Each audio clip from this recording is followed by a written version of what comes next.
Bonjour et bienvenue sur Vivre avec bon sens, le podcast qui bouscule les codes de notre santé. Je suis Joy et je parlerai ici sans détour de sujets qui m'animent et me motivent. Je partagerai aussi mon micro avec des personnes aussi géniales qu'inspirantes, afin de nous faire réfléchir et évoluer. Bref, tout un programme pour être pleinement épanoui et en accord avec soi. Bonjour à tous et à toutes. Aujourd'hui, j'ai la chance de partager mon micro avec une femme lumineuse qui va, à travers son histoire, vous donner envie de vivre et d'entreprendre. Elle s'appelle Élodie Chauvet-Mort. Elle est psychologue, écrivain, fan de mode et de photos, mais surtout, elle est aussi inspirante que solaire. On parlera ensemble de la maladie qu'elle côtoie tous les jours dans son métier, de la mort qu'elle croise bien trop souvent et de la vie qu'elle croque à pleines dents. Bonjour Élodie. Bonjour Joy. Merci pour ce joli portrait qui me touche beaucoup. C'est très émouvant. Le mot solaire te caractérise bien. J'espère. En tout cas, je crois que je fais tout pour. Ouais. Alors, je voulais aujourd'hui que tu participes à un épisode pour nous parler un petit peu de ton expérience, parce que tu as beaucoup de choses à dire très inspirantes, de par ton métier, de par ton histoire, de par tes envies aussi. Donc peut-être que déjà, tu peux nous expliquer ce que tu fais dans la vie, et puis on verra où ça nous mène. Bien sûr. Alors avant de te dire ce que je fais, je vais te dire qui je suis. Oui. Je trouve ça intéressant parce que souvent on demande, voilà, qu'est-ce que tu fais dans la vie? Et je trouve ça intéressant parfois de dire, mais qu'est-ce que tu aimes faire?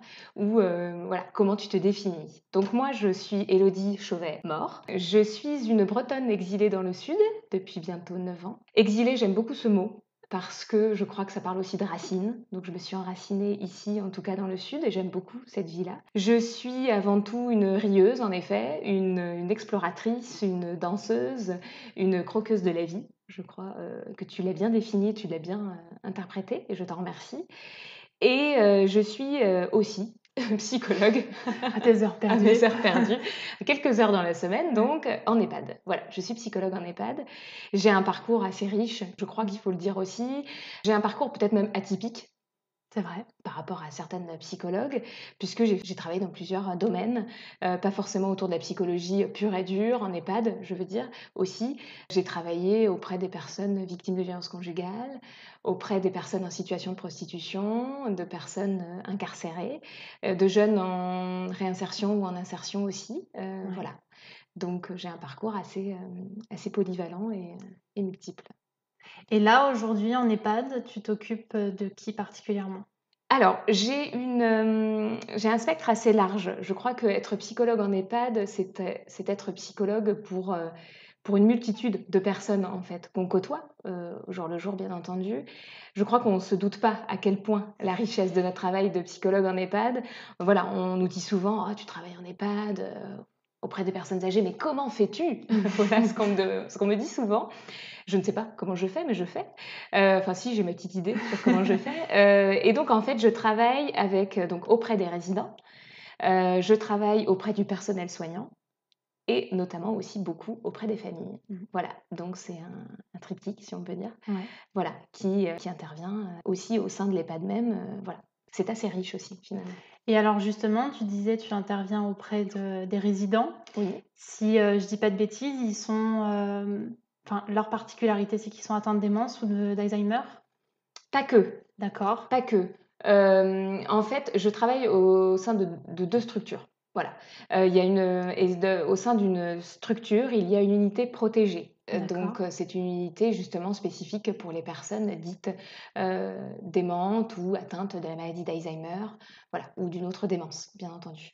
Après, Alzheimer, il faut savoir quand même que c'est une maladie qui représente quand même 70% des démences.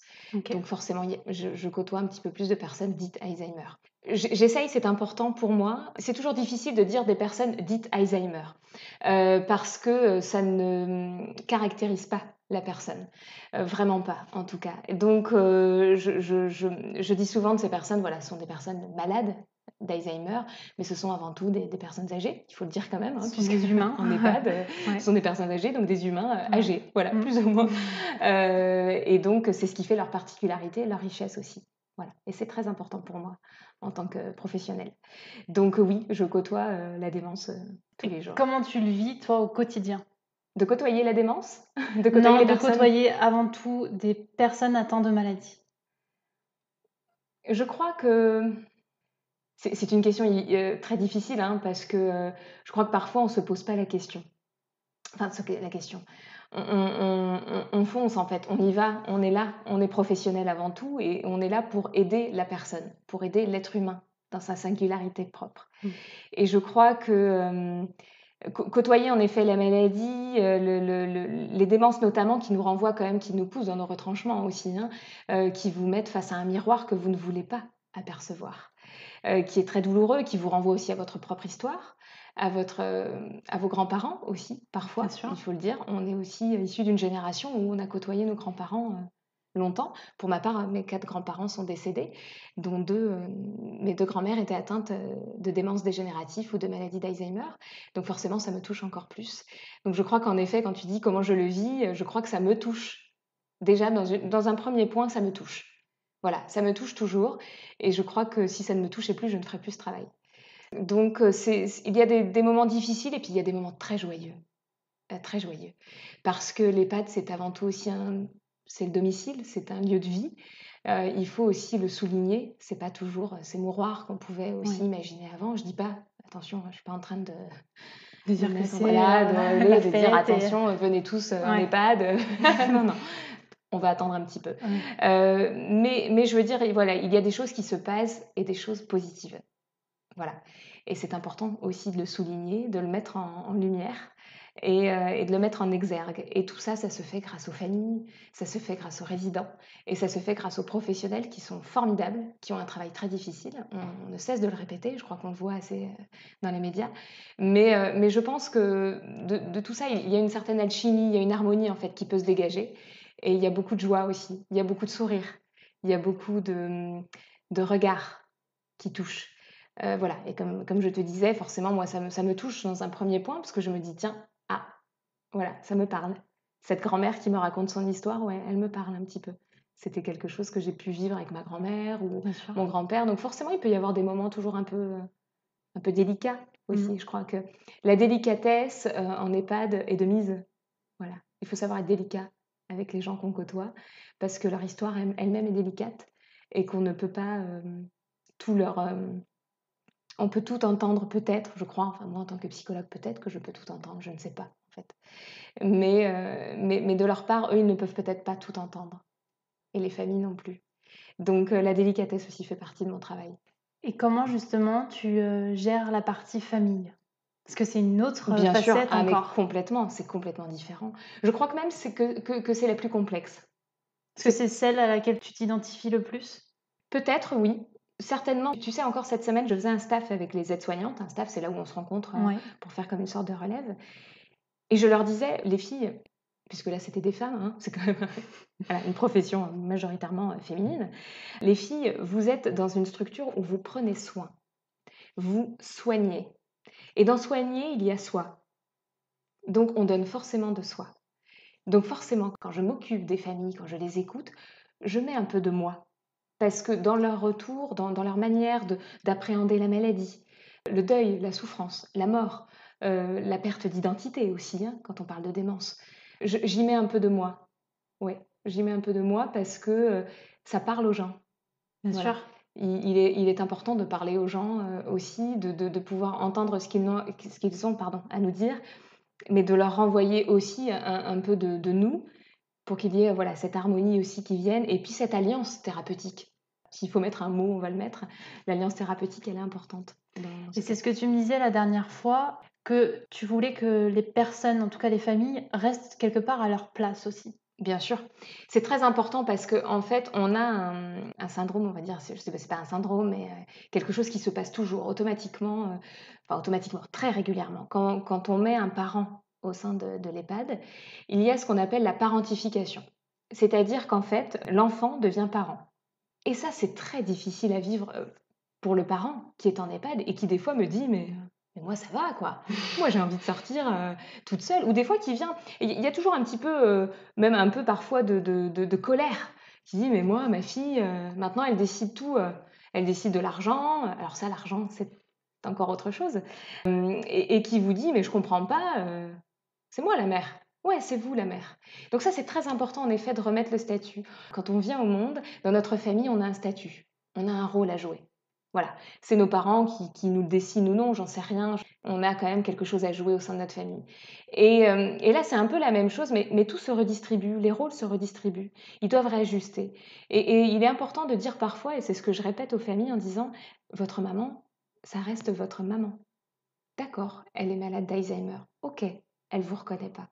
Ok, elle ne sait plus comment s'habiller, elle ne mange peut-être plus avec les couverts, elle mange avec les mains.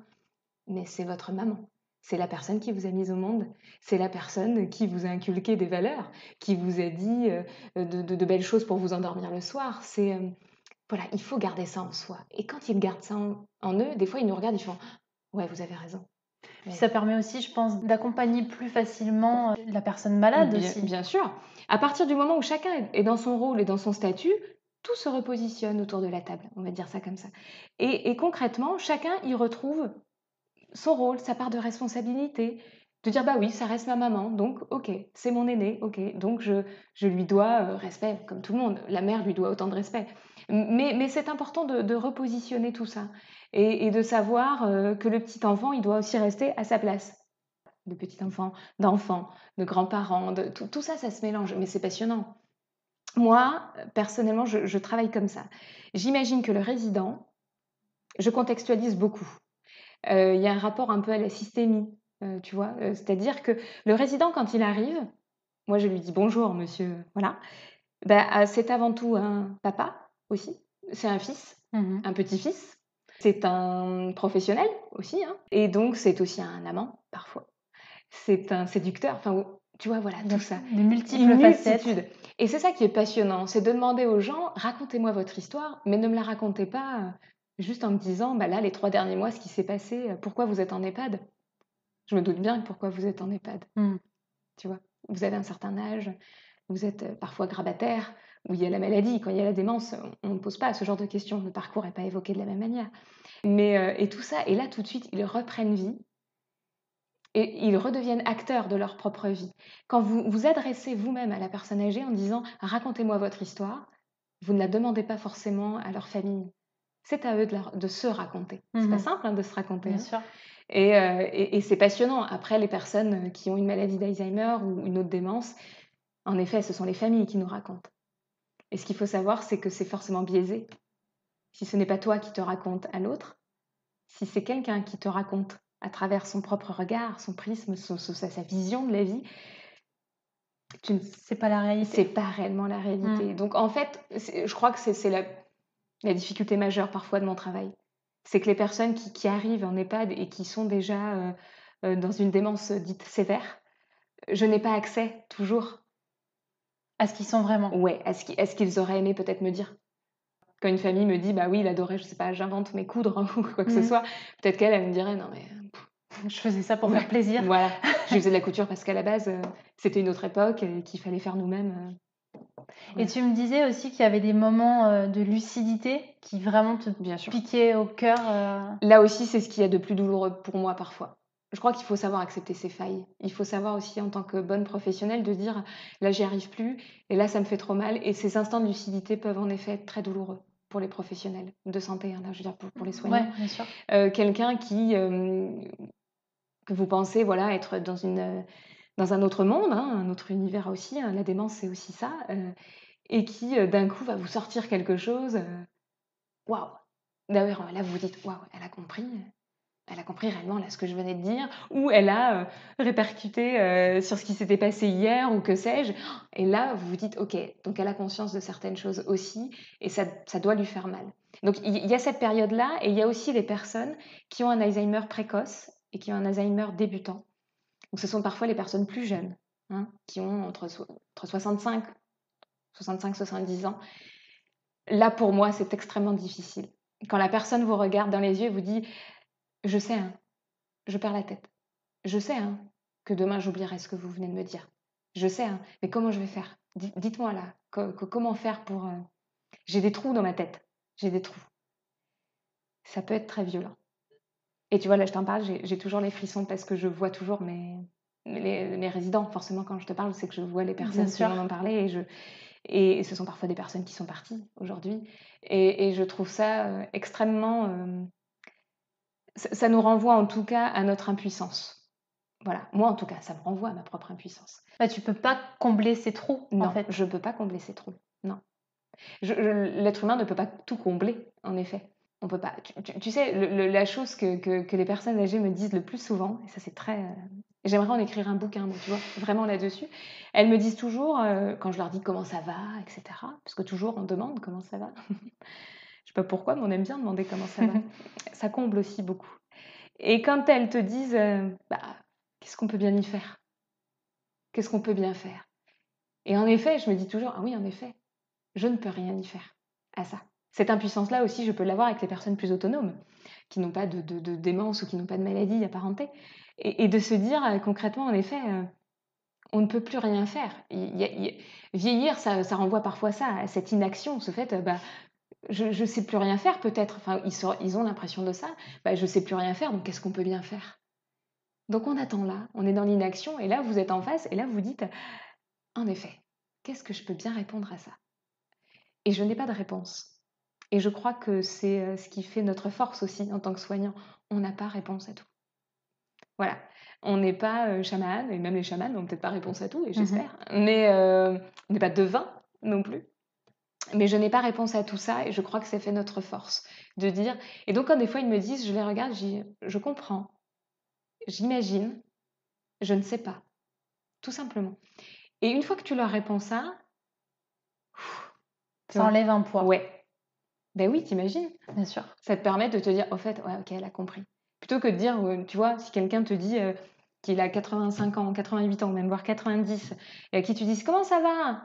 Bah, ça va. Bon, mais qu'est-ce qu'on peut y faire? Et que l'autre te répond, bah, je sais pas, vous avez pas envie d'aller à l'animation, d'aller jouer au machin? C'était bon ce midi pour manger, faut continuer, la vie, c'est ça. Bah non, moi, ma vie, tu vois, il y a encore plein de choses à faire attention. Je suis pas en train de, j'ai pas un discours pessimiste, hein, mais il faut prendre conscience aussi de ça. De la lourdeur de Bien leur sûr, mais situation. bien sûr. Et ouais, si tu la prends pas en compte, tu n'écoutes pas réellement.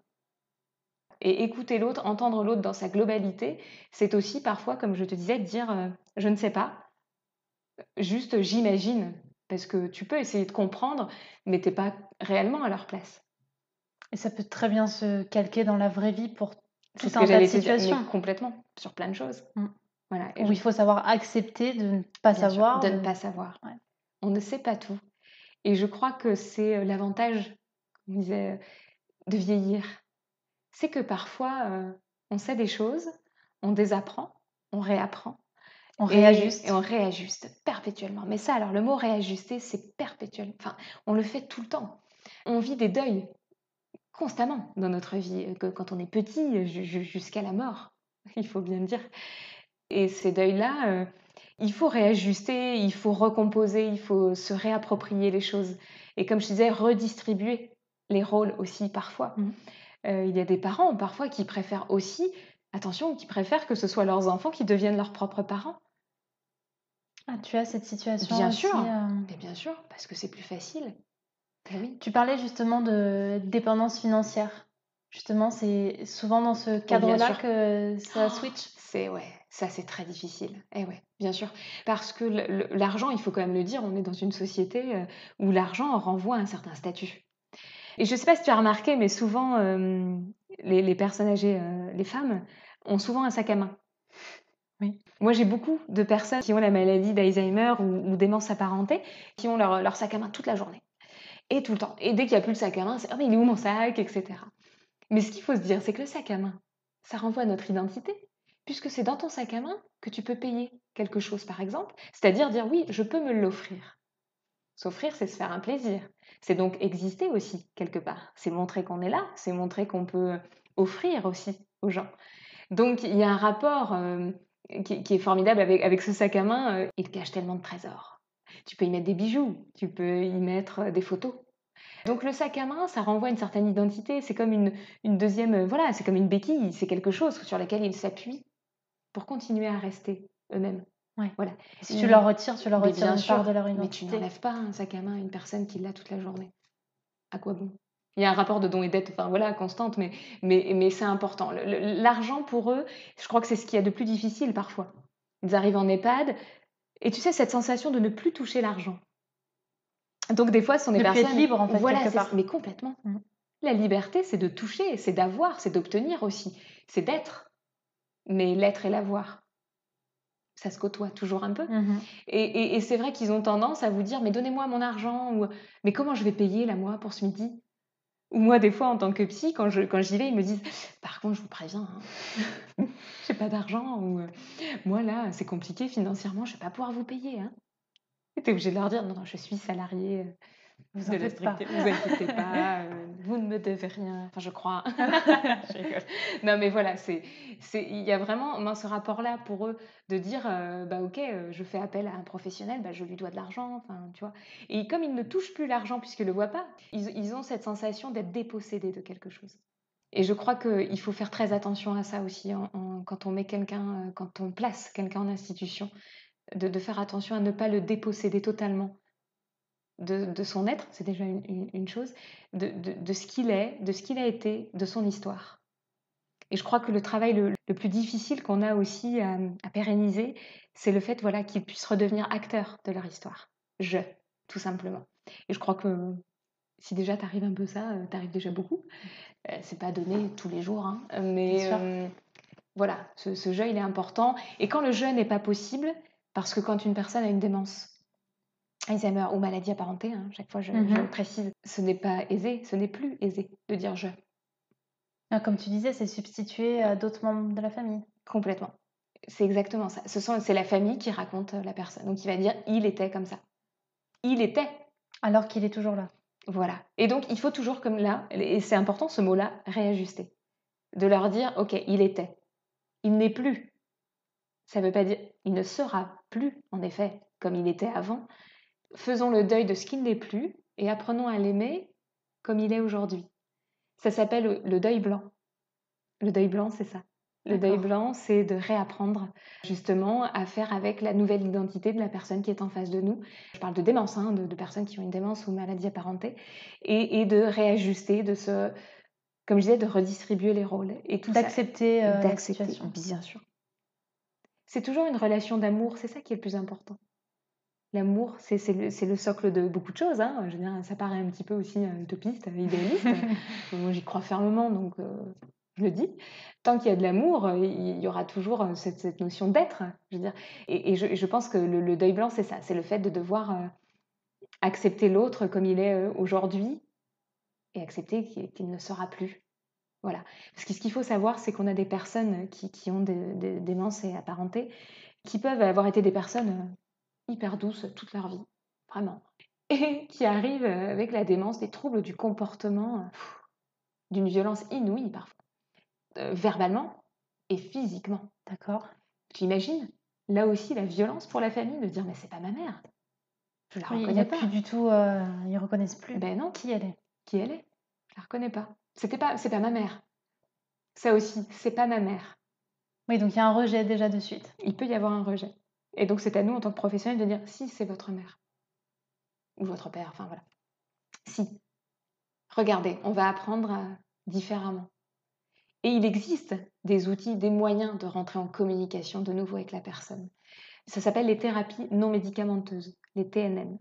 Et il y a plein d'outils, fabuleux. Et tu verras, c'est des choses toutes simples qu'on a tous, toi et moi, tous les êtres humains. Ça s'appelle le toucher, le regard, la parole aussi, douce. Voilà, toujours en regardant les personnes dans les yeux. Jamais on ne hèle pas comme ça une personne dans le dos, une personne qui est démente ou apparentée, parce que sinon, elle sait pas que tu l'appelles. Elle sait parfois même plus quel est son prénom. Donc il faut prendre le temps, donc c'est le toucher, ça peut être l'art-thérapie, ça peut être les animaux, ça peut être le chant, la musique, Tout ce qui fait référence à nos sens. à nos sens. La sensorialité est essentielle, Mais dans tout domaine de la vie, en fait. bien sûr. On oublie totalement cette partie-là, on est même déconnecté de nos Mmh, sens. Mais tu vois bien que en fin de vie, c'est ce qui bien revient et c'est sûr. ce qui est le plus important. Oui, les émotions se vivent, se ressentent, hein. Et je crois que, tu sais, souvent on dit que les personnes, qui se disent le plus heureuses sont souvent les personnes entre 50 et 70 ans, qui se disent: «Mais moi je suis pleinement heureux». Pourquoi? Parce que ça y est, elles ont pris conscience que la mort, c'est pas une illusion, même Oui. si on en a parfois à peu près tous conscience. Mais que, bah oui, en effet, il y a des choses qui c'est maintenant, la vie, et que c'est maintenant qu'il faut ressentir les choses et les dire parfois aussi. Et que la perte de temps en se disant on verra demain, bah non, c'est aujourd'hui. Et donc c'est peut-être pour ça aussi qu'il y a cette particularité qu'ils ont de se dire bah ok, on a du temps maintenant, parce que parfois il y a la retraite qui arrive, etc., c'est entre-deux. Mais de se dire qu'est-ce que j'en fais aussi de cette retraite et de ce temps qui n'est pas perdu. Et justement, ça, c'est hyper important, je crois vraiment de s'en rendre compte. Et eux, ils s'en rendent compte aisément. Et les personnes qui arrivent en EHPAD, donc qui ont donc parfois 85, 90 ans, voire plus, ou un petit peu moins, en ont conscience plus. Tu vois, il y a vraiment cette... Voilà, quand on est très jeune, on se croit immortel. On est très insouciant. Ah oui, on se Mmh. confronte à la mort parfois. Il y a des jeunes qui se confrontent, voilà, Mmh. parce qu'ils se croient vraiment immortels. Et puis, quand on vieillit un peu, on se dit, tiens, on commence à perdre des gens autour de soi. On se dit, ah oui, en effet, ça existe vraiment. Et puis, entre 50 et 70 ans, il y a cette retraite, cette mise un peu de côté, vécue comme ça par certaines personnes. Et puis d'autres, c'est complètement Une une libération, ouais. libération, c'est une nouvelle vie, je m'éclate, je fais les choses que je veux vraiment, etc. Parce qu'on a, ils savent, ils ont saisi l'urgence de la situation. Enfin, de la situation, leur situation en tout cas. Ils ont compris qu'il y avait une fin. Il y avait une fin, il y a quelque chose. Et je crois que quand on a compris qu'il y avait une fin, on a compris que la vie était formidable et, et pleine de sens. Enfin, c'est à nous d'y mettre du sens, bien entendu, mais chacun y met son propre sens. Mais oui, quand tu as pris conscience de ça, je crois qu'il y a beaucoup de choses qui se jouent sur la vie. On ne peut pas penser la mort sans penser la vie. Moi, je dis souvent, j'accompagne la vie jusqu'à la mort, tout simplement. Je la tutoie, la mort, tous les jours. J'essaye parfois de ne pas la voir, ou j'essaye parfois de faire comme si. Parce que parfois, on est tous aussi des êtres fragiles, et de faire comme si, ça fait du bien. Voilà. Et justement, tu me disais tout à l'heure en off que tu as vécu un mois avec beaucoup de décès. Oui. Comment tu vis justement le fait de tutoyer la mort au quotidien, tout en étant une croqueuse de la vie à côté? Ça, je dirais que c'est pas antinomique. C'est-à-dire que tu peux faire les deux. Je sais qu'il y a beaucoup de gens qui me posent cette question en me disant: «Mais comment, toi qui aimes, comme tu dis, la vie, moi j'aime beaucoup, je suis très curieuse, je fais plein de choses, j'ai plein d'idées, allez minute, et comment tu peux être dans ce côté, si sombre parfois?» Mais tu vois, en même temps, si sombre, mais pour moi, je le vois justement, tu es tellement confrontée à ça que ça te permet de te dire: «Mais en fait, il faut que je profite à fond Mais à côté». complètement. Mais si tu savais à quel point, je crois que enfin, de travailler en EHPAD, ça m'a rendue encore plus amoureuse de la vie. Et je dirais une phrase que François Cheng dit, qui est très belle, très très belle. Il dit la mort est une empêcheuse d'aimer en rond. Et c'est tellement beau, c'est tellement vrai. Quand tu as conscience, comme on disait, de cette finitude qui est possible, ou de la mort, mais oui, il n'y a plus rien qui t'empêche d'aimer profondément, qui t'empêche d'aimer à fond, ou de faire les choses jusqu'au bout. Et je crois que c'est ce qu'elles m'ont appris, en tout cas, ces personnes âgées, et je les remercie chaque jour pour ça. Et des fois, souvent, je leur dis merci. Parce que quand une personne te regarde, t'attrape un peu, te saisit un peu le bras, parce que la solitude fait quand même partie des EHPAD aussi, la solitude près de la mort aussi, hein. Je veux dire, quand on tutoie le deuil, mais quand on tutoie la mort, enfin, il y a des Mmh. choses, c'est différent. Ils te regardent dans les yeux et disent: «Vous profitez, hein? Non, mais dites-moi que vous allez profiter». Ça, on me le dit souvent, souvent. Et je dis: «Oui, oui, tout ça, oui, oui, non, mais il faut le faire». Et là, tu rentres chez toi, et des fois, j'ai cette sensation, je me dis: «Bah oui, en effet, faut arrêter de se dire tout le temps», tu sais, quand des fois, on a quelqu'un qui décède dans notre famille ou autre, hein, autour de soi, et on se dit: «Ah, tu vois, hein, comme quoi, hein, profiter, hein?» Ouais, mais qu'est-ce que tu fais pour profiter? Mmh. Qu'est-ce qui a changé Qu'est-ce qui a réellement? changé en toi réellement? Questionne-toi sur ça. Questionne-toi sur ce changement, sur cette finitude. Questionner la mort, c'est questionner ton sens de la vie, vraiment. Et moi, je suis encore en plein dedans, hein, j'ai pas de réponse à tout. Mais comme je disais tout à l'heure, je ne sais pas tout. Donc je me laisse un petit peu porter. Mais en tout cas, elles m'ont appris ça. Et je trouve ça formidable. C'est un travail, enfin pour ça, qui est formidable. Donc oui, quand les personnes te disent: «Tu travailles en EHPAD, c'est forcément glauque, triste, et cetera». Oui, forcément. Bah oui, on est d'accord. Mais des fois, comme je disais tout à l'heure, c'est rempli de joie et de moments joyeux et qui te renvoie à des choses extrêmement puissantes. Donc, C'est tout bénef. bien sûr. C'est tout bénef. Et qu'est-ce que tu dirais justement, parce que tu dois le côtoyer avec les familles qui quelque part attendent juste la mort? Parce que c'est trop lourd de Bien sûr. voir, leurs proches dans cette situation-là. Je dirais qu'il faut savoir accepter cela. Je dirais qu'il faut savoir se pardonner aussi. Parfois, les familles, hein, je veux dire, sur ce qu'elles peuvent ressentir. La culpabilité, elle fait partie de nous, toujours. À partir du moment où un parent est mis en institution, cette culpabilité, elle émerge. Et les familles, elles arrivent en disant: «Mais je culpabilise», comme tu dis, bah, «Je culpabilise parce que j'attends sa mort». Mmh. D'une certaine manière, ils nous le disent ça. Parce qu'on ne nous le dit pas réellement. Pas avec forcément ces Pas mots-là. toujours, c'est quand Ouais, même hyper violent de dire, ouais. «J'attends la mort», voilà, bon, même si on le comprend de temps en temps, Mmh. hein, à demi-mot. Dans les actes notamment. Je crois que les actes, c'est parfois encore plus fort que les mots. Et des fois, il y a des familles, on se dit: «Oui, en effet, ils attendent, il y a Tu quelque parlais chose». de solitude, ça en fait partie? Bien sûr. La solitude, le rejet, la peur aussi, je crois, je crois que de la culpabilité, voilà, peut naître beaucoup d'émotions, beaucoup de sentiments, beaucoup de sensations et la peur, elle est légitime aussi. Bah, ouais, j'ai peur de laisser mon parent. J'ai peur, t'imagines. C'est ton parent. Toute ta vie, il t'a élevé, OK? Enfin, il t'a élevé, il t'a aimé, et cetera. Et puis là, ton parent, eh ben, un jour, il devient, malade, voilà, démence ou non, il est moins bien. Bon, et là, tu dis: «OK, bon, il faut que je prenne les choses en main. Donc je le prends à la maison», par exemple. Je le prends à la maison. Ouais, sauf que, bah, ouais, il commence à avoir une incontinence, donc il faut que je le change. Ça veut dire que le rapport au corps, je suis en train de laver ma mère, qui à l'époque elle-même me lavait. Mmh. Il y a tout qui se mélange. Tu vois la parentification qui Bien arrive sûr. déjà? Donc et cetera. Donc là, les rôles se réajustent pas du tout. Donc on chacun fait comme il peut, j'ai envie de dire. Et à un moment donné, il y a un épuisement. Les aidants, parlons-en. On en a beaucoup parlé ces derniers temps et il faut encore en parler, ces gens-là. Enfin, c'est encore une autre histoire. Mais... et donc ces personnes-là, souvent, arrivent en EHPAD épuisées. Les aidants, hein, je veux dire les familles, en disant: Tout à fait. «Je ne pouvais plus». Et souvent, c'est une phrase où on me dit: «Mais moi, je pouvais plus m'en occuper».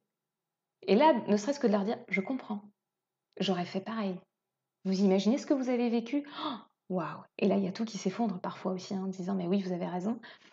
Et il faut savoir redonner un peu de soulagement aux familles pour qu'il puisse y avoir aussi une redistribution des rôles aussi. Voilà.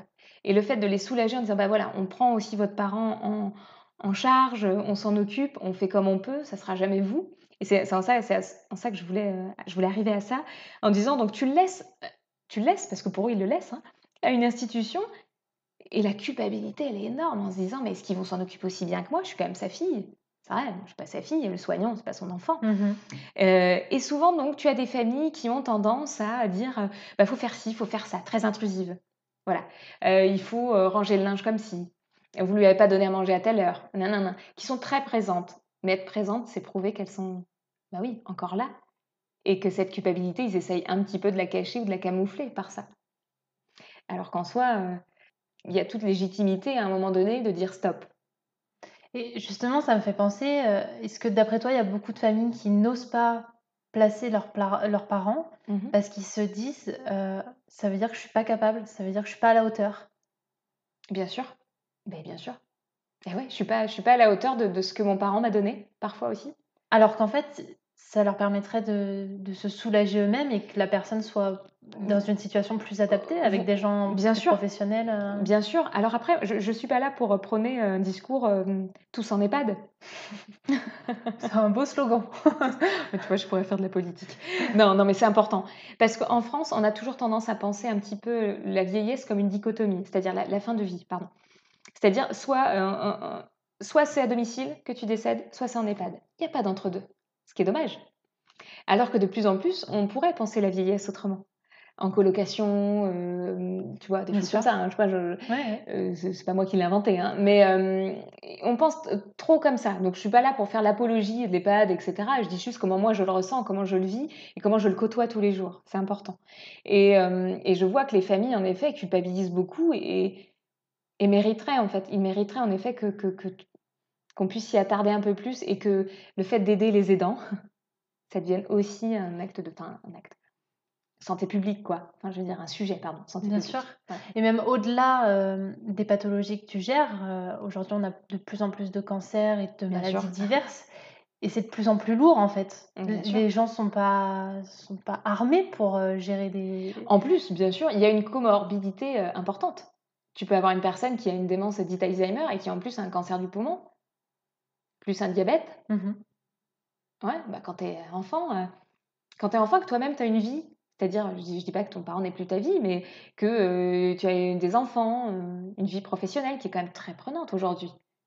On est d'accord, on Bien travaille sûr. beaucoup, il faut que tu t'occupes de ton parent.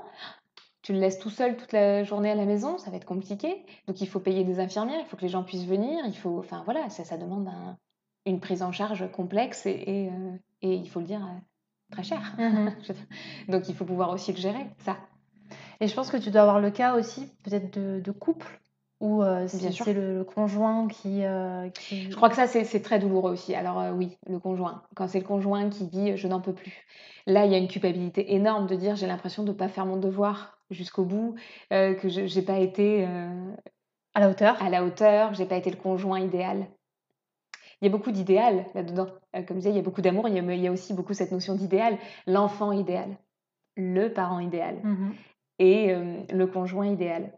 Donc il faut aussi réajuster constamment en disant pourquoi vous l'aviez. Voilà, la culpabilité, elle est importante. Enfin, si tu veux, de dire à quelqu'un qui te dit oh là là, j'ai honte, je me sens coupable. Si tu lui réponds juste mais non, il va rentrer avec ça en disant ouais, je me sens toujours coupable. Alors que si tu dis je comprends, je comprends pourquoi vous vous sentez coupable, mais qu'est-ce que vous auriez pu faire? Comment vous auriez pu faire autrement, là, dans cette situation-là? Allez, on cherche des solutions. Et quand tu cherches des solutions, tu te dis bah, en fait, il n'y en a pas d'autres. Ouais, il n'y en a pas d'autres parce qu'en France, on n'a pas d'autres solutions. Attention. Bah, ok, déjà, ça fait du bien de se dire bon, je suis pas toute seule dans mon cas, ou tout seul. Il y a des plateformes de répit aussi qui existent hein, pour Mmh. les personnes Alzheimer, pour les aidants, qui sont très importantes, qui sont formidables, qui font un travail formidable. Il faut y penser aussi à ça. Enfin, donc il faut les envoyer aussi, pour pouvoir en fait, se réunir avec des personnes, qui vivent la même chose. Ouais, pour avoir une certaine soupape, Mmh, bien sûr, mais il faut que ça mais oui, tu peux pas toujours tenir avec, la cocotte minute, au max. Que ce soit enfin voilà, mais tout, j'ai envie de dire, toute personne qui rentre dans l'EHPAD en fait. Que ce soit le soignant, le résident, la famille, tout le monde à un moment même au donné, sens large, dans un bien sûr, processus médical, en fait. voilà, on a tous besoin d'une soupape et chacun le fait à sa manière. Tu vas avoir des médecins qui vont avoir tendance à prendre beaucoup, beaucoup, beaucoup de recul sur les patients. Voilà, qui vont beaucoup en rire ou autre, enfin et puis tu vas avoir, d'autres professionnels qui, eux, vont plutôt être taiseux, ne rien dire ou vont avoir besoin de sortir beaucoup ou d'aller voir des amis ou d'autres qui vont avoir besoin d'écrire, je sais pas, chacun a sa propre manière d'être Mmh. aussi, hein. Sa propre manière d'être et sa propre manière d'appréhender, l'émotion qui naît en tout cas du fait d'être soignant, enfin de travailler auprès de ces personnes qui sont parfois en train de mourir. C'est, très prenant comme Ouais, métier, je ah pense. oui, complètement et dit comme mais complètement, c'est vrai. C'est prenant et il est vrai que je ne travaille pas à temps plein toute la semaine sur les EHPAD, et je crois que c'est aussi ma force, puisque je fais autre chose à côté. C'est ça ta soupape. Bien sûr, moi, c'est ma soupape et je crois que, j'ai mis du temps avant de l'affronter, enfin de l'affronter, de me permettre, en tout cas, cette soupape. Parce que quand tu es une psy plus jeune, tu prends: «Ouais, ouais, ouais, ouais, ça va pas, viens me le dire que ça va pas» et cetera et puis à un moment donné, tu dis: «Ouh, waouh, moi non plus là, ça va pas. Ouais, c'est dur. Tiens, telle personne est décédée. Ah OK, OK, bah moi je l'aimais bien cette personne. Parce qu'il y Ouais, a forcément un attachement qui se mais bien crée. sûr, mais sans attachement, il n'y a rien. De l'attachement naît tellement de choses aussi. Je veux dire, il peut y avoir des choses qui se jouent, tellement grâce aux liens. Moi je me vois, comme psychologue en EHPAD, je me vois comme, facilitatrice de liens. Voilà, je crée du lien. Je le couds parfois, hein. Mmh. Je le couds parce que parfois c'est un peu difficile, parfois il est un peu déchiré. Donc il faut le recoudre, il faut le repenser, il faut le réajuster, l'imaginer, le dessiner. Voilà, il y a plein de verbes autour du lien et c'est un travail, qui est tout aussi riche, finalement et il faut, voilà, il faut créer du lien, C'est une notion de transmission et de lien, c'est ça, voilà. Ils nous transmettent beaucoup, on leur transmet aussi beaucoup de choses, et il faut que, voilà, que la parole dans les familles soit plus fluide, soit plus parfois agréable. Et puis parfois, attention, il y a des familles qui sont certaines souffrances familiales, je dirais, qui méritent d'être tues, qui méritent d'être silencieuses, voilà. Et Pour pouvoir permettre une fin bien de vie sûr, meilleure. mais bien sûr. De cela, et voilà, de ça, il faut aussi le respecter. Voilà. Oui, vous n'êtes pas là pour mettre Non, tout carte sur mais table. bien sûr que non. Je veux dire, je suis pas là pour dire tout est bon, tout n'est pas bon à dire, etc. C'est pas vrai. Parce que je crois aussi au fait que tout ce qui n'est pas dit n'est pas su. Voilà, tout ce qui n'est pas dit n'est pas su. Et c'était un membre de ma famille qui m'avait dit ça un jour. Et je le remercierai jamais assez parce que c'est un taiseux à son tour qui m'a dit ça et que j'aime profondément et qui m'a dit ça un jour. Et depuis, je le dis parce que je me dis, mais oui, voilà. Et c'est ce que je dis aux familles ou aux résidents notamment. Parce que les résidents veulent transmettre des choses et pensent qu'en nous disant bah, si, c'est bon, elle le sait que je l'aime. Vous lui avez dit que vous l'aimiez? Non, elle le sait. D'accord. Je sais pas. Tu vois, je sais pas. Je pose ça là. Moi, je pose ça là. Et des fois, j'ai des familles qui reviennent et qui me disent oh, vous savez pas quoi? Maman, la semaine dernière, m'a dit qu'elle m'aimait. Waouh! Elle vous a dit qu'elle vous aimait? Pour nous, ça peut paraître complètement anodin. Tu vois, là encore, j'ai des frissons à la pense. Hein. Et elle me dit, waouh, elle me l'avait jamais dit. Bah ouais, ce qui n'est pas dit n'est pas su. Donc dans certains cas, c'est important de le dire. Et puis parfois, il y a des familles où, voilà, ces souffrances familiales, comme je te disais, sont tellement difficiles ou douloureuses, qui ont parfois été tellement tues et enfouies, cachées parfois, parce qu'il y a des histoires sombres aussi. Hein.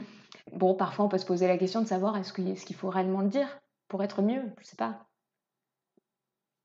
Là-dessus, c'est pas moi qui ai la réponse. Mais justement, ça te fait aussi réfléchir sur le fait qu'il ne faut pas attendre d'être en fin de vie pour Bien dire sûr. les choses. Alors par contre, mais complètement. Mais bien sûr. Et depuis eux, et c'est pour ça que j'aurais beaucoup de choses à dire sur eux, et j'ai tellement de gratitude envers eux pour ça. C'est qu'en effet, grâce à eux, maintenant, je dis aux gens quand je les aime. Je vais pas attendre. Je me suis ouverte, oui, bien sûr. Le tutoiement du deuil et de la mort si proche parfois m'a permis ça. Une ouverture en fait. Une ouverture vers la vie, une ouverture vers l'instant, le présent, l'ici et le maintenant. Et de dire aux gens, bah ouais, je t'aime quoi. Je t'aime, voilà. Pourquoi des fois je ne sais pas non plus. Je t'aime, c'est tout quoi. Je t'aime, c'est tout. Je cherche pas, il n'y a pas d'autres mots. Enfin voilà, de dire les choses aux gens. Comme je disais tout à l'heure, l'urgence de la situation des personnes entre 50 et 70 ans, la vie n'est pas une urgence, attention, mais la mort non plus. Mais de prendre la vie voilà, comme elle vient comme ça et de se dire, bah, c'est peut-être maintenant, peut-être pas que j'attende dans 30 ans pour me dire, bah attends, il le savait bien que je l'aimais. Je suis pas sûre. Ben voilà, pour moi c'est important et en tout cas j'ai beaucoup de gratitude, comme je me répète, mais pour ça, envers eux pour ça. Et justement, tu nous parlais au début de faire les choses, de vivre à 200%. Ouais. Et là, tu me parles de l'instant présent et du ici et maintenant. Cette temporalité, comment on la gère quand on est confronté à quelque chose où tout va vite? Bien sûr. Dans notre société ou dans ton métier, mais dans notre société principalement? Je sais pas, je crois qu'il faut pas résister au temps, en tout cas. Il faut pas émettre trop de résistance à ça. On essaye de penser la temporalité, je te dis, voilà, de manière différente. Le résident va vivre la temporalité dans une journée. Je veux dire, chaque jour suffit sa peine, hein, peut-être, il faut le dire parfois. Moi, je le dis toujours avec mes patients, mes résidents, on déplie le temps. Tout le temps, je le dis toujours. On ne peut pas tout faire en un jour. On ne peut pas tout se demander en un jour.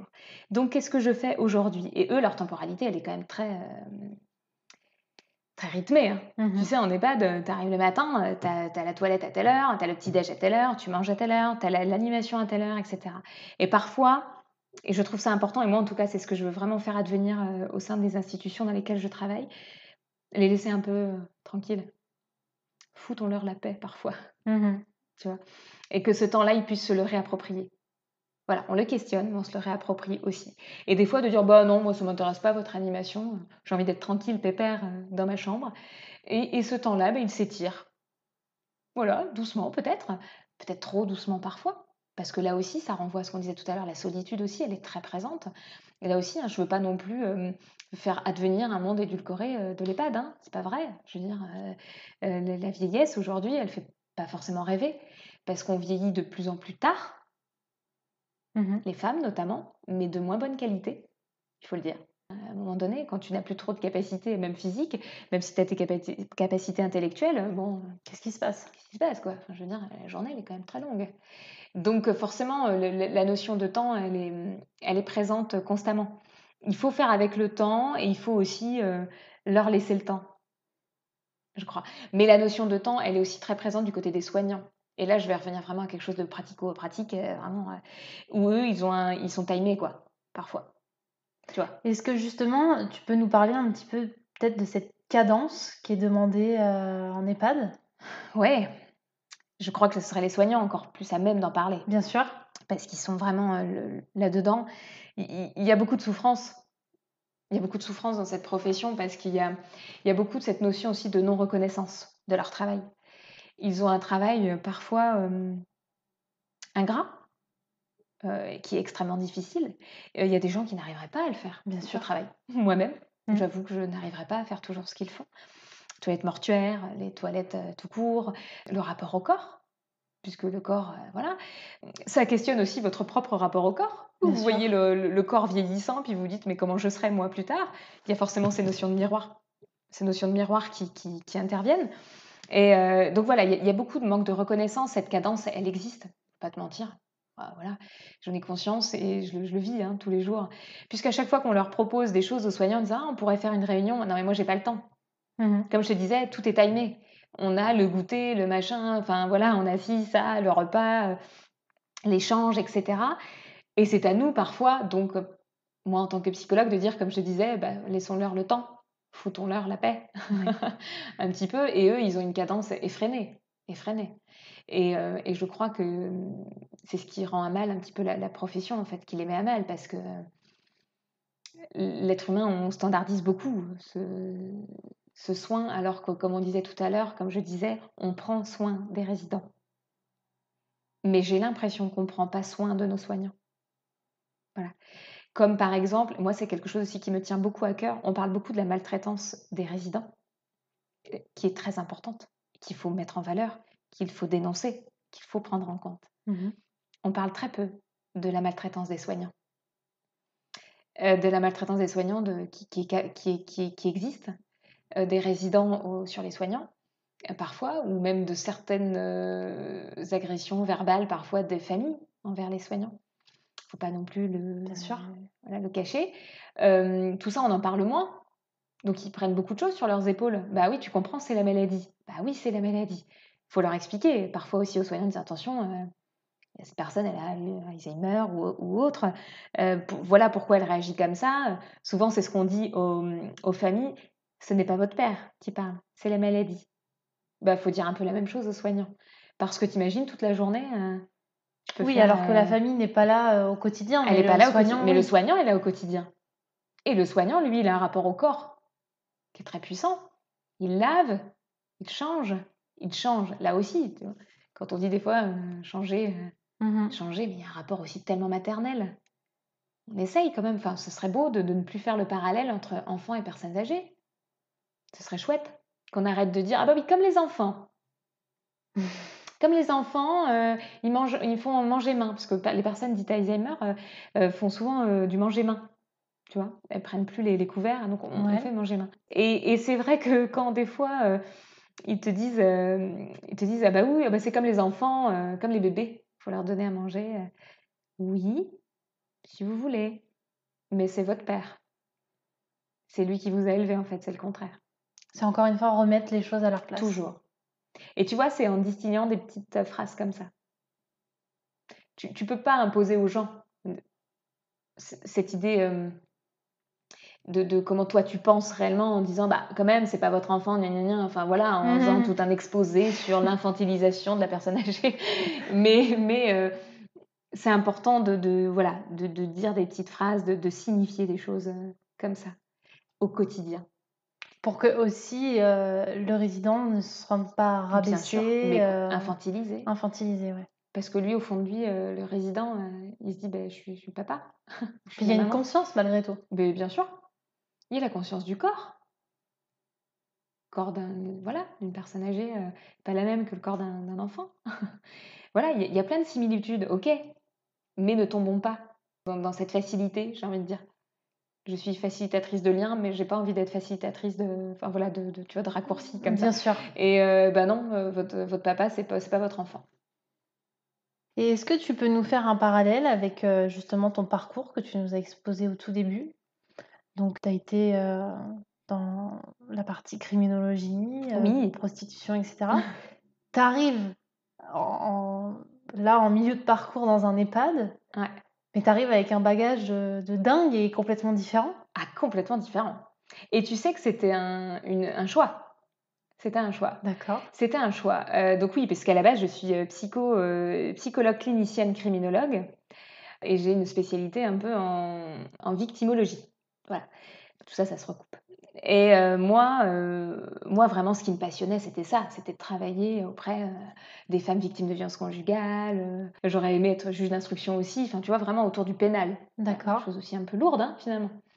On tutoie aussi, d'autres d'autres sphères, très sombres de Ouais. l'être humain. Mais voilà, je l'ai fait et j'ai trouvé ça passionnant. Je dis pas que j'y retournerai pas un jour. Faut jamais dire jamais. Et puis un jour, je me suis dit, «Tiens, peut-être que c'est mon histoire aussi, personnelle et non professionnelle». Comme je te disais, mes 2 grands-mères qui avaient, ces 2 pathologies-là, où je me suis dit, «Peut-être que ce serait intéressant de voir aussi comment on travaille auprès de ces personnes-là». Donc j'ai fait des stages, D'accord. parce que tu sais, en France, on rentre pas. Mmh. Quand tu es psychocriminologue, ils estiment ils estiment, pas tout le monde, hein, que tu ne peux pas forcément, travailler, auprès des personnes âgées. Donc j'ai fait des stages et je trouvais ça super intéressant. Je me suis dit: «Tiens, en effet, c'est une autre approche». C'est, une approche qui me ressemble. Mais l'approche que j'avais en prison, ou auprès des personnes victimes de violences conjugales ou en situation de prostitution était la même finalement. Ce côté très humain, ce côté très concret, dans l'aide, dans l'aller vers. Mmh. Et j'aime l'aller vers. J'aime aller vers les gens. C'est profondément, je crois, que ce qui me définit. Et quand tu as une personne en situation de prostitution, qui est dans la rue, si toi tu vas pas vers elle, elle Elle va va pas venir venir non. spontanément en se disant: «Tiens, je vais aller», bon, pas forcément.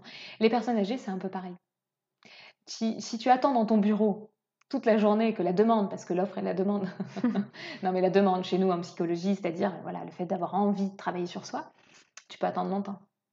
Parce qu'avant qu'ils viennent dans ton bureau, qu'ils le trouvent peut-être même parfois. Parce que tu sais, nous les psychologues en EHPAD, on n'a pas toujours un bureau. Mais là j'en ai un, c'est une chance. Et donc ils viennent pas forcément à toi facilement. Donc il faut aller vers. Donc de travailler dans ce genre de structure, c'est quand même être un psychologue, de terrain, enfin un psychologue qui bouge. Et ça correspondait à ce que j'avais envie d'être. Donc finalement, je m'y suis retrouvée. Je m'y suis retrouvée parce que je crois que l'essence même, de mon travail et ce qui me passionne moi, c'est les parcours de vie. C'est les histoires de vie. Je suis une historienne des vies, quoi, de la vie. Ça me passionne, je trouve ça génial. Comment les personnes peuvent en arriver là. Et comme je te disais tout à l'heure, on demande toujours, qu'est-ce que vous avez fait dans la vie? Moi, ce que j'adore, c'est leur demander, c'est quoi votre plaisir? Mmh. C'est-à-dire, et ils vont me dire, c'est-à-dire? Des fois, ils tombent un peu dénus en disant, c'est une génération encore un peu complexe avec le plaisir, tu Ouais. vois. La réalisation de soi, développement personnel, on n'y est pas encore tellement. Et de dire, c'est quoi votre plaisir? Mon plaisir. Bah ouais. Qu'est-ce qui vous fait vous lever le matin parfois? Ou qu'est-ce qui vous donne vraiment envie? Ah ouais, bah je sais pas. Bah questionnez-vous sur le plaisir. Mais on peut d'ailleurs se questionner même aujourd'hui sans Voilà. attendre d'être en EHPAD. Mais complètement. Et c'est si un message que je pourrais essayer de faire passer ou que j'aimerais pouvoir faire passer, c'est ça. Questionnez-vous sur votre plaisir. Qu'est-ce qui vous rend heureux profondément? Voilà. Quel est le plaisir? Qu'est-ce que vous aurez envie de dire plus tard, couché sur une feuille ou oralement à quelqu'un qui vous demanderait? Bah ouais, c'est quoi mon plaisir? Qu'est-ce qui me fait vibrer? Qu'est-ce qui m'enivre? Et je trouve que, on se pose pas assez la question. Donc moi, je leur la pose beaucoup, vraiment souvent. Voilà, on en rigole parfois, parce que parfois j'ai pas de réponse. Elle peut être violente finalement Mmh. cette question. Oui, Et parce qu'ils se rendent compte qu'ils ont pas de plaisir. bah, parfois, ou de se dire, «Bah ouais mince», ou alors je n'en ai plus. Oui. Et ce qui est intéressant, c'est de se dire que là, on parlait de temporalité, ok, on est dans l'instant, on vit dans l'instant en sachant ce qui va nous arriver. La finitude, Mhm. on a tous quand même à peu près conscience, qu'on disait. Sauf quand on est plus jeune, l'immortalité, on se confronte à des choses. Mais là, quand même, on en a conscience. Donc forcément, on sait où on va. Mais d'accord, l'instant, mais le plaisir, il a existé avant, il peut exister aujourd'hui, et je vais réemployer le mot de cet épisode-là d'aujourd'hui, et ça va être le réajustement, mais c'est vrai, bah, on va réajuster. Qu'est-ce qui vous ferait plaisir aujourd'hui? Et souvent, c'est une phrase qui sort souvent en EHPAD, quand on questionne, quand tu vois les soignants qui disent vous voulez manger ça? Qu'est-ce qui vous ferait plaisir? Il serait bon d'écouter la réponse ou de l'entendre, vraiment. Plutôt que de poser une question en l'air. Ouais, qu'est-ce qui vous ferait plaisir? Et puis voilà, de passer. Et puis finalement, parce que ça peut être intéressant. Qu'est-ce qui vous ferait plaisir? Un jus de pomme? Et tu amènes le jus de pomme. Et peut-être que la dame, au fond d'elle, se dit, mince, je rêvais d'un jus de raisin. Donc, mais voilà, c'est important de se dire, de prendre le temps d'écouter l'autre. Mais comme tu dis, il y a les pads, mais faisons-le là, à l'instant T. Tiens, qu'est-ce qui te ferait plaisir? Ben voilà, ben j'attends une réponse de ta part. Je vais te dire tout ce que j'ai, parce que si tu me dis d'un coup que tu aimerais un thé à la bergamote et que je l'ai vraiment pas, ça va m'embêter. Mais je peux prendre le temps de t'écouter et d'écouter ton plaisir. C'est-à-dire que tu me dises ah, j'adorerais la bergamote, je vais te raconter pourquoi. Et là, tu tombes sur une histoire de vie. Et là, tu tombes sur une histoire de vie. Tout nous ramène à nous. Voilà, les choses du quotidien ramènent à soi, ramènent. Voilà, le moindre routine nous ramène à une histoire. Moi, la routine, j'y crois profondément. Je ne pense pas qu'on puisse vivre sans routine. La routine, elle nous sécurise, permet de te dire, ok, je sais que ce soir, je vais faire ça parce que, ok, ça m'entoure de quelque chose. Il faut vivre, comme on disait, plein de choses. L'imprévu, c'est génial. L'inconnu, il faut pouvoir se lancer. La routine, eh ben, c'est quand même un quotidien plutôt rassurant. Et donc, les personnes âgées en ont vraiment besoin de cette routine, mais de questionner leur routine alors dans ces cas-là. Parce que notre routine, nous, qu'on leur impose avec cette temporalité déjà existante, que nous, on leur impose, donc t'imagines toute cette temporalité, il y a la temporalité de la société, celle du monde extérieur, boum, et tu rentres en EHPAD, tu as une autre temporalité. Non, ça en fait C'est beaucoup. compliqué. Donc il faut parfois écouter leur propre routine. Et ce serait génial d'avoir des institutions, des structures où ils pourraient arriver en disant moi je me lève à 10h. Ok, parce que moi j'adore dormir et je veux que ma toilette, j'aimerais bien 10h30. Ok, pas de souci. Ou moi je me lève à 6h du mat, je fais ma méditation. Ce sera pour plus tard. Et j'aimerais faire ma toilette à cette heure-ci, voilà. À l'heure actuelle, ce n'est pas possible, ce qui est entendable, puisque Bien sûr. les soignants, voilà. Mais on s'adapte pas à la personne. Pas assez. Pas assez à cette routine-là, en tout cas. Mhm. Et si on veut vraiment, comme je disais tout à l'heure, c'est des vrais lieux de vie. Ça, vraiment, j'y crois, parce qu'il y a cette familiarité, il y a ces liens qui se créent, il y a des choses vraiment très fortes qui se jouent aussi au sein de ces structures, de ces institutions. Tout n'est pas négatif et il faut vraiment le mettre en valeur, mais il y a aussi des choses, beaucoup, beaucoup, beaucoup de choses à revoir. Mais sur la vieillesse en général. Voilà, ça en tout cas, il faut le questionner, je crois. Et cette routine-là, il faut la respecter. Et je trouve qu'il y aurait tellement de choses à faire autour de ça, qu'on puisse être vraiment dans l'écoute et cette bienveillance. Bienveillance, c'est ça, c'est prendre soin de son prochain. Comment on prend soin des autres. Mais avant de prendre soin des autres, peut-être qu'il faut prendre soin de soi. Ça, c'est important. Ouais, je pense. Et alors, justement, si on sort un petit peu du contexte EHPAD, personnes âgées, etc., pour les gens qui nous écoutent, comment, avant d'être en EHPAD, on fait pour vivre ces deuils? Comment on fait pour vivre la maladie? Parce qu'on sera tous confrontés à ça. Bien sûr. Là aussi, c'est difficile. Je ne sais pas si j'ai une réponse toute faite. Et j'aurais envie de te dire, tout dépend aussi de ton parcours, de tes expériences personnelles. Je crois profondément aussi aux rencontres que l'on fait, au chemin que l'on se crée et aux choix parfois que l'on fait ou que l'on nous impose. C'est certain. Je crois qu'on n'est jamais réellement préparé au départ de quelqu'un qu'on aime profondément. On ne peut pas difficilement se dire oui, je vais vivre sans. Quand même, le manque, l'absence, c'est abominable. Maintenant, il y a des choses qui peuvent... comment dire, enfin, Il y a des gens, voilà, les gens que tu auras rencontrés sur ton parcours pourront aussi être là pour te soutenir. Il y a des béquilles qui existent. En tout cas, il faut savoir les saisir aussi. Je pense que accompagner dans le deuil, c'est parfois tellement douloureux à nous-mêmes, pour nous-mêmes, parce que c'est nous renvoyer, comme je disais aussi, ce mot-là, il est important, à cette impuissance. Parce que la mort, de toute façon, on va tous... Tu l'as subi. Ouais, on l'a subi. On l'a subi. Donc, je crois que d'y mettre du sens, en tout cas. Peut-être. Peut-être que d'y mettre du sens, déjà, c'est important. Mais attention, avant d'y mettre du sens, il faut que le deuil, il passe par toutes ces étapes. Hein. Mais de mettre du sens dans son histoire, dans son parcours de vie, d'essayer de remettre les choses en place. Peut-être que ça permet d'aider un peu et de le raconter, D'extérioriser. ouais, d'extérioriser, de le conscientiser. Peut-être que ça aide, en effet. Je pense, oui. Et avant d'être confronté à ça, tu le disais très justement, pouvoir exprimer tout ce qu'on ressent. Oui. Pouvoir en fait vivre toutes les relations, tous nos choix, toute notre vie en fait. Bien sûr. De prendre les choses aussi comme elles viennent et puis d'accepter les autres parfois comme ils sont. Alors ça c'est tout un truc aussi, mais c'est hyper dur. Hein. Attends, je te dis ça, là aussi c'est en plein travail. Hein. Je veux dire, c'est quand même pas hyper aisé. Hein. Il faut déjà savoir s'accepter soi-même pour accepter les autres. Mais en effet, oui, de pouvoir... de pouvoir appréhender les choses au moment où elles viennent, de savoir les accepter. Je crois que la chose aussi la plus belle qu'on puisse s'offrir, c'est du plaisir, comme je disais tout à l'heure, mais c'est aussi se pardonner. Se pardonner certaines choses. Se pardonner de ne pas pouvoir tout faire, de ne pas pouvoir penser à tout, de ne pas pouvoir être constamment celle qu'on aimerait être, ou celui qu'on aimerait être, ou celle que les autres voudraient que l'on soit. Essayer d'apprendre à se connaître encore plus. On a tellement de beaux outils aujourd'hui que ce serait chouette de pouvoir tous se les approprier en tout cas. Je crois fermement à ça, en tout cas, de prendre le temps, parce que certes, il nous est compté le temps, mais on a encore du temps. On sait tous qu'on va vers la mort. Ok. Mais avant ça, Il y a plein d'autres choses. plein d'autres choses. Donc la mort, comme je disais, est une empêcheuse d'aimer en rond parce que justement, elle te permet d'aimer les choses avec tellement plus de force, de vigueur, qu'elle est formidable.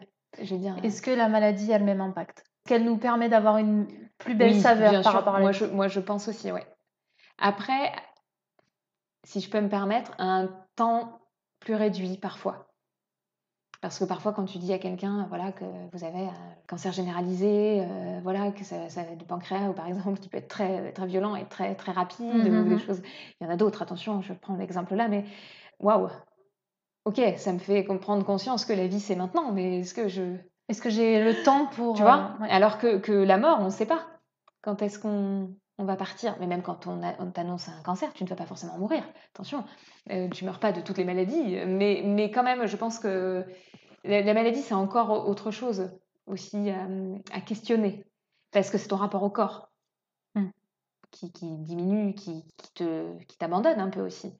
Il faut savoir reprendre pied avec ça. Je crois que ça demande encore un autre travail.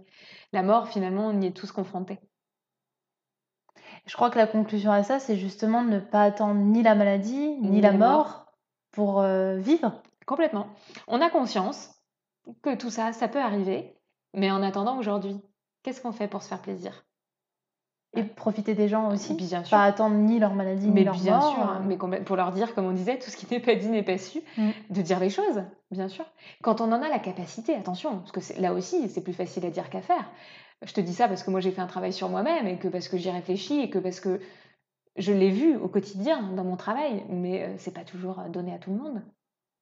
Mais ce que je veux dire, c'est que nous, personnes, entre guillemets, lambda, on est beaucoup moins confrontés à la mort que toi, mais ça ne devrait pas nous empêcher de dire aux gens qu'on les aime, de faire les choix qu'on veut. Il ne faut pas attendre d'être confronté à la mort des uns et des autres pour se dire « Ah bah mince, je l'aimais ». Tout à fait. Bien sûr que non. Et je l'aimais lui, ou alors j'aime quelqu'un d'autre et je ne lui dis pas assez, bien sûr. Ce que je veux dire, c'est que c'est universel. Moi, je la côtoie parce que ça fait partie de mon travail, mais tu la côtoies, toi aussi. Tout le monde, bien sûr. Voilà. Donc cette finitude, on en a tous conscience, c'est universel. Bah, qu'est-ce qu'on en fait alors? Voilà. Comme je te disais, qu'est-ce que vous faites aujourd'hui pour vous faire plaisir? Qu'est-ce que vous faites aujourd'hui de cette notion de finitude dont vous avez tous conscience? C'est pas j'allais dire, c'est pas que c'est pas grave, mais presque. Voilà. Donc une fois que ça c'est écarté, OK, on le sait. Bon, Qu'est-ce qu'on fait bah, maintenant? qu'est-ce qu'on fait maintenant? Et je crois que vraiment ça, le jour où tu as le déclic là, où tu sens qu'il y a quelque chose qui s'opère en toi, tu en as vraiment conscience, il y a beaucoup de choses qui se débloquent. Et alors là, c'est un cheminement qui est passionnant sur soi et qui est très, très enrichissant, qui est solaire, qui est tout ce que tu veux, enfin tous les mots les plus sympas, les plus positifs. Et quel que soit l'âge aussi, ça Bien peut sûr. arriver n'importe quand. Ouais. Et j'ai envie de dire même que à 36 ans aujourd'hui, j'aurais même aimé l'avoir encore avant. Parce que j'ai envie encore plus de croquer la vie, mais parce que j'ai appris tout ça et parce que je me suis peut-être permise aussi d'apprendre tout ça. Je crois que Tu t'es je autorisée. me suis autorisée.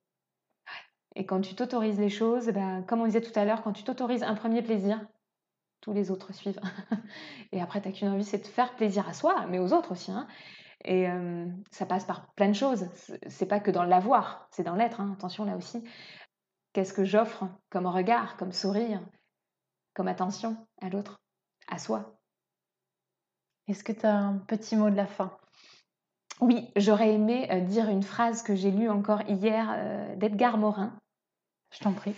que j'aime beaucoup, qui parle très très bien, et qui dit cette jolie phrase: résister à la prose de la vie pour trouver la poésie de sa propre vie. C'est une belle conclusion. Si ça pouvait être ma conclusion, ce serait celle-ci. Donc, elle est empruntée à quelqu'un et je le remercie. Merci Edgar Morin. Si tu nous écoutes. Voilà, bon, il est très âgé, je crois. Voilà, mais bon, on ne sait jamais.